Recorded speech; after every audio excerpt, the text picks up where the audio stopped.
Du coup, on avait commencé à faire les points positifs du compost profond, du no-dig, les uns après les autres, et j'avais envie de continuer un petit peu parce qu'on s'est arrêté en plein milieu, et je me suis dit, bah, c'est vraiment dommage parce que c'est un bon résumé de tous les avantages qu'on peut trouver à cette technique agricole sur sol vivant.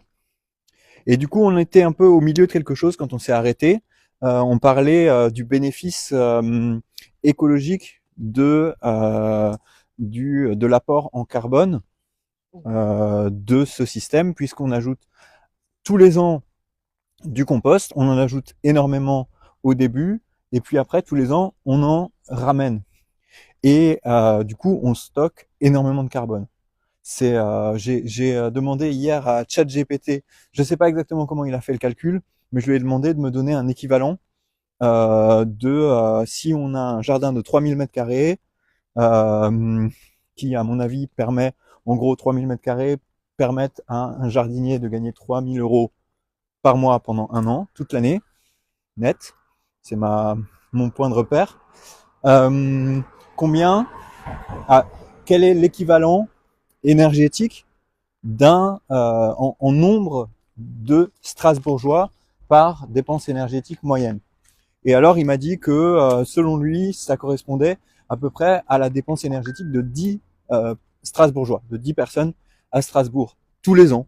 Ce que finalement, je trouve, bon, à mon avis, c'est, j'ai l'intuition que c'est plus que ça, mais en tout cas, c'est pour dire que ça représente une quantité de carbone assez importante qui est stockée.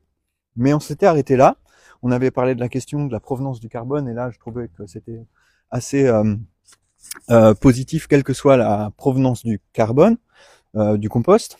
Mais j'avais envie d'aller encore plus loin pour clore ce passage sur les avantages écologiques euh, du, euh, du no-dig, en généralisant cette idée. C'est-à-dire que avec cette technique, on va pas travailler le sol, on va nourrir le sol tous les ans, et du coup le sol va devenir une sorte de grosse éponge qui va se remplir au fur et à mesure de plein de choses. Et elle va se remplir finalement de tout ce qui peut être problématique. C'est-à-dire que la, dans la question des gaz à effet de serre, il n'y a pas que le CO2, donc le carbone, mais il y en a plein d'autres, le méthane, tout ça.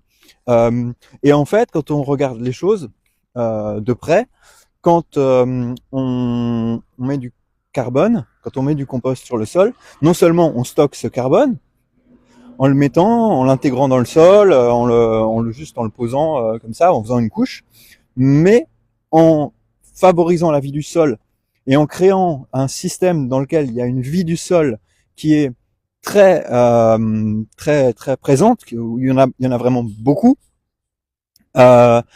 tous ces organismes, tout ce vivant, toute cette structure de sol qui se construit non pas mécaniquement avec une grosse charrue qui va ameublir le sol, mais cette construction humique, cette construction biologique, cet écosystème, c'est du vivant, c'est des animaux, même si c'est des micro-animaux, et tout ça, ça contient toutes ces, ça va, l'éponge va se remplir de de toutes ces molécules qui peuvent être problématiques. Ce qui se passe avec le CO2, puisque les plantes, elles, leur travail, c'est de capter l'énergie du soleil pour transformer le CO2 qui est dans l'air en carbone organique qui se trouve dans leur structure.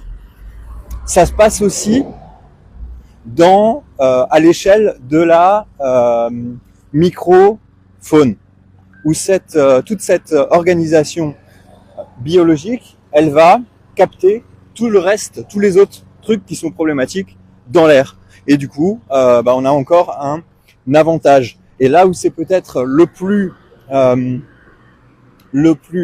important, en tout cas le plus direct après la question du CO2. En fait, non, j'ai envie de dire le truc là, l'endroit où c'est le plus direct pour nous, c'est au niveau de l'azote et au niveau des nitrates, où cette éponge, elle permet de stocker le surplus d'azote et elle permet de faire des réglages pour que si on a besoin de mettre plus d'azote, finalement, on peut aussi mettre plus de carbone et du coup l'éponge elle est plus grande et du coup ça va faire que au lieu de ce coucou Yamina, au lieu de ce au lieu attends là je suis un peu déconcentré, au lieu de de se lessiver, au lieu de partir dans le sol, ces